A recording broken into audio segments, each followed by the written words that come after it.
Monsieur le Premier ministre, qui n'est pas encore arrivé, un jour, la France et le président Macron seront peut-être jugés parmi d'autres dirigeants devant un tribunal international pour complicité de génocide. Le temps de la justice est celui du temps long.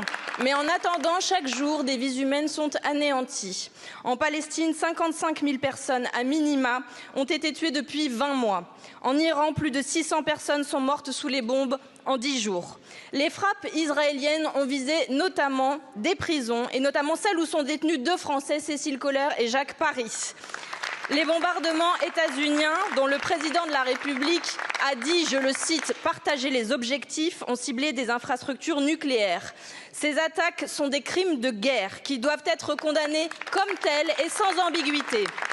Et vous, la même semaine, vous avez signé docilement, sur ordre de Trump et sous l'égide de l'OTAN, l'augmentation à 5% du PIB de notre budget militaire. Vous choisissez ainsi de sacrifier encore un peu plus nos hôpitaux, notre santé, nos écoles, notre protection sociale. Vous vous placez aux côtés du chancelier allemand qui a remercié Israël, qui ferait, je cite, le sale boulot pour nous tous. Jamais personne n'a libéré un peuple en le bombardant.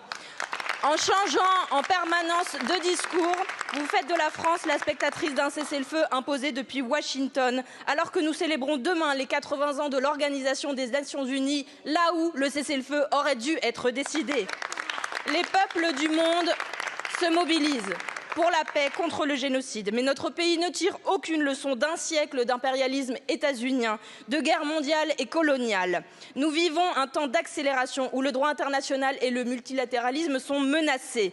Monsieur le Premier ministre, l'histoire retiendra votre 2 poids, 2 mesures. 2 questions. Condamnez-vous clairement l'escalade militaire du gouvernement de Netanyahou et allez-vous mettre fin à l'accord d'association entre l'Union européenne et Israël?